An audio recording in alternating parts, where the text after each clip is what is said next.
Hey guys, welcome back to the channel. So here's a newly updated deck profile for you guys today. Sorry about that. But anyway, this time's on Blue Eyes, and I know Red Eyes has also been requested, so I will try to get an update out to you guys as soon as possible. I'm actually going to be on vacation next week, so I'll have more time to make more content for all of you guys. So anyway, I decided to go back to Blue Eyes once again, simply because Guardragon Elpy is banned, and that actually kind of hurts the deck quite a bit, especially because now I no longer have a consistent way of bringing out Darkness Metal Dragon. Especially because, that was kind of like one of the key cards to run in this strategy. So I decided, you know what direction should I take this deck now? I mean, I'll still use Guardragon Pisty simply because it's a free revival piece, essentially, as long as you have the corresponding arrows that you need. And also, now that, I can still do the fusion bits, but I was like, I can't really do it as consistently anymore, so what do I do? So I decided to try going for more of a rank 8 build and still make use of cards like Dragoobleon and Numeron Dragon, and also brought back some familiar faces in this strategy too. Now keep in mind, I'm not running Nebula Dragon still simply because of the restriction it gives you where you're locked into light and dark dragon monsters. I was tempted to bring back Galactic Spiral Dragon in this build too, but again, it's kind of situational because I have to use Dragon Shrine or Foolish Burial on specific cards for my combos to really get going. So yeah, decided to try this. So anyway, let's get started. So starting off with the main deck, it's 40 cards, 3 copies of Blue Eyes White Dragon, so this is pretty standard. 2 copies of Blue Eyes Alternative White Dragon. One copy of Dragon Spirited White for background removal. And I'm still running 1 copy of Blue Eyes Abyss Dragon because this card has such a cool end phase effect where you basically get to plus off of it. So if it's special summoned, you get to add a polymerization or ritual spell, which in this case, in this build, you're going to still search out a polymerization. But during the end phase, if this card was special summoned this turn, you can add any level 8 dragon you want. But the only condition is that you have to have Blue Eyes White Dragon on field or in your grave. And to keep in mind, this still does include Alternative White Dragon. For the other support cards, 3 copies of Sage. I mean, this is pretty standard. Searches out all your level 1 light attribute tuners, including Effect Veiler, which is cool. I decided to bump my White Stone of Ancients back to 3 simply because now I do need to manage my resources a lot better. So yeah, 3 White Stone of Ancients should do you just fine, along with 1 copy of White Stone of Legend. The card is still abusable, but not as abusable anymore. Again, Guardragon Elpy being banned, I can't take full advantage of it at times. And for the other big boss dragons that we have is 1 copy of Chaos Emperor, Dragon of Armageddon. Good for recursion, and just another 3k body. So yeah, you just banish a light and a dark, or just pay 1,000 life points for its pendulum effect, recycle one of your banished cards to your hand. But overall, really good card, and yeah. And of course, 1 copy of Chaos Dragon Levianeer, searchable through Melody of the Awakening Dragon too, so don't panic. So yeah, you got a lot of ways to search these 2 guys out at least. Alright, so that's it for these guys. Moving on to hand traps. I'm actually running 6 hand traps in this build, and they're all going to be in 2 ofs. So 2 Ash Blossom, 2 Ghost Bell, because Ghost Bell is actually really good this format, and 2 copies of Effect Veiler because it's searchable off of Sage with Eyes of Blue. So yeah, I feel like this was a pretty solid lineup, and yeah, just to give this deck a little extra disruption. For spells, running 3 copies of Melody of the Awakening Dragon.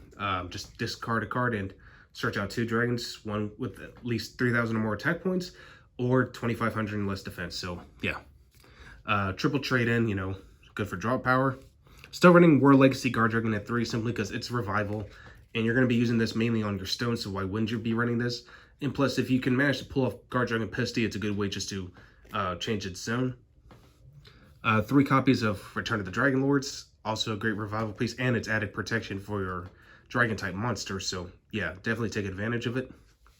1 polymerization because we are running 1 fusion monster at least. 1 for 1. Called by the Grave just so my combos go through. 1 Dragon Shrine, Foolish Burial, and last but not least, Monster Reborn. Alright, so that's pretty much it for the main deck. Now we're moving on to the extra deck. Okay, so the extra deck is a little different this time around. However, I am still running 1 copy of Crystal Halki Firebricks, as y'all saw earlier on. I actually found that Salamangreat Almirage is actually really good because you can summon this off of Sage or any one of your stones.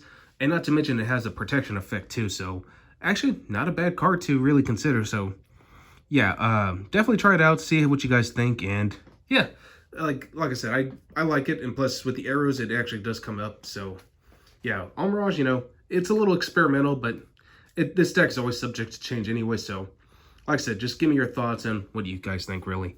One Link Rebo, also for protection too. Still running one Hieratic Seal.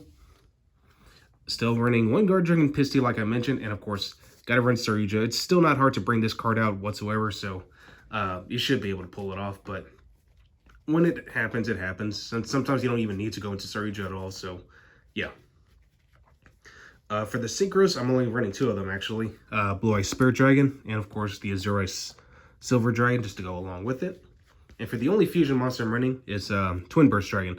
I was going to go back to the Neo Blue Eyes Ultimate Dragon and Blue Eyes Alternative Ultimate Dragon, but the reason I didn't is simply because, again, now I don't have a consistent way of bringing them out as much anymore without Elpy, but Twin Burst is still good because sometimes you don't even need polymerization. You could just, as long as you have two Blue Eyes on field, you could just send them to the graveyard and contact fusion. But he's just really good to deal with problems because he can't be destroyed in battle, and if he fails to destroy a monster in battle, he banishes that monster and does not target or destroy. So yeah, Twin Burst is still not too bad of an option to try out. Now for my Xyz monsters, I'm still running Dingirsu because it's one of the most unfair rank 8s we have. When it's special summon, you get to send a monster or send a card your opponent controls to the grave. Non-targeting, non-destruction. I'm bringing back Galaxy Eyes Photon Lord simply because it's a good way to play around Nibiru and negates monster effects. Unfortunately, since we don't have a Galaxy Eyes monster in the main deck, we can't destroy that monster, but again, negation is still just as good.